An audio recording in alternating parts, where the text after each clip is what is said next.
you tell us about your publishing career and where it started? Started with a novel called Cold River. That was 1962. And the next thing that I wrote was a novel about the Vietnam War, and there have been two of those. And the two most recent books, which are published by Random House, are The Fearless Man, about the Vietnam War, and A Common Ordinary Murder. And those came out in, maybe 2 years ago. Common Ordinary Murder was published by Random House. Don, your writing career stretches over a fairly long period of time. Your first novel came out in 1962. Right. And could you talk a little bit about how you're writing and maybe your approach to writing, how those have shifted over the decades? My approach is the same in that I have a philosophical viewpoint. I don't mean to say that I push it in my writing, but it certainly informs my writing. And that's the same as the first novel. In terms of presentation or style, the big change is that I moved more towards the dramatic. I'm writing novels, but I write them in scenes. And I don't mean that there's no narrative voice. There is a narrative voice.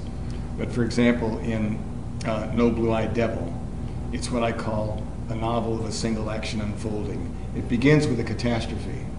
The energy discharged by the catastrophe, in this case the beating to death of young John Shipman Jr. by white cops, is the energy that propels the entire novel all the way to the last scene. As a former journalist, do you see that experience filtering into your fiction work? Yes, I do, because I spent 19 or 20 years as a reporter, and a lot of that was on the street. I covered a fair amount of crime and a fair number of trials, mostly politics, but also it's not something you do sitting around an office. You got to get out there. So that's one thing. That's my equivalent of the PhD that some people get when they think they want to be writers. They get a PhD. Doesn't interest me. As Herman Melville says, the sea was my Harvard College and my Yale. Now, even though I went to Harvard College, that's my attitude. I did an awful lot of research for No Blue-Eyed Devil. If you can call it riding around with cops, yep. That was research. What happened was that in Milwaukee, a kid named Ernest Lacey was beaten to death by the Milwaukee cops. I was sitting in the newsroom one day. I was one of the reporters, one of many reporters that covered the street demonstrations that followed that killing. But the main guy on the story for the Milwaukee Journal was a guy named Greg Stanford, a black guy whose desk was across the aisle from mine. I was writing a story one day, and I saw a distinguished-looking older black man dressed in a business suit and tie walk into the newsroom, and Gregory Stanford greeted him and took him to his desk. And I thought, I'll bet that man is Ernest Lacey's father. So after Greg Stanford had concluded his interview or whatever it was, and escorted that man out to the elevator, and he came back, I said, Gregory, who was that guy? He said, that's Ernest Lacey's father. And I thought, what is his life like? What is the rest of his life like? They have killed his kid. What is he going to do? What can he do? And the next thing was, what about the cop who killed him? Cop or cops who killed him? What happens to them? Was that the moment when you decided to write? Yes, that very friggin' moment. And then I called my brother in Dayton, who was a lawyer in Dayton. That's our hometown. And I said, can you get me a place riding with cops in the worst district in Dayton? And he said, I'll call you back. So my brother Steve called me back, and he said, call a guy named Commander Riley at the Dayton Police Department. I called Commander Riley, and he said, well, I have to talk to you. So I went to Dayton, talked to him, and I talked to the chief, Tyree Broomfield, a black man. And I said, I don't want to write journalism about your department. I'm writing fiction. I won't mention the name Dayton. Nobody will know what city I'm writing about. He said, fine. He said, how much do you want? I said, I want 3 weeks, 7 nights a week. And I went back twice, and I did eventually 48 nights in Dayton and 3 in Cleveland.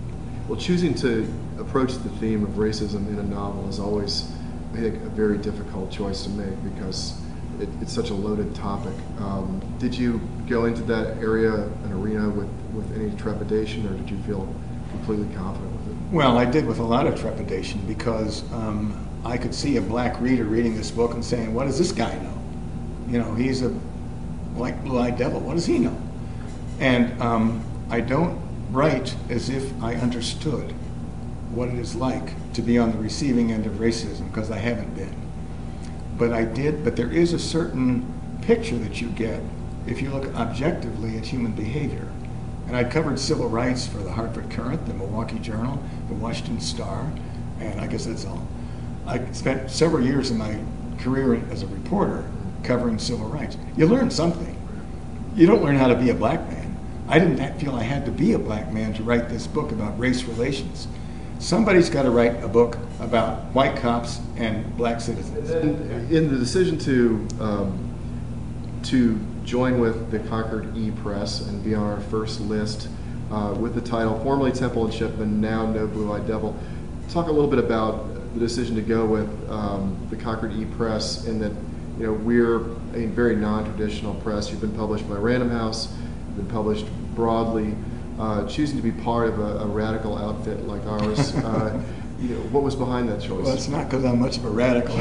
I'm a great admirer of the Concord Free Press and what you and Ann are doing in the Concord Free Press. And I see the connection between the E-Press and the Free Press as something that's worth being involved in. So I just thought it looked like a really great possibility to open this novel, No Blue-Eyed Devil, to a new audience. Good. The thing about having it out as an ebook is now it's available to a broad audience, and they can download it in minutes, which is to me the amazing thing. We're a collective of writers. We're not publishers, as I always tell people. So we're all, you know, writers of various stripes. But so we think about publishing from an author's perspective, and putting myself in your shoes. What it means is this book is available. And it's available instantly, and it's back in print forever.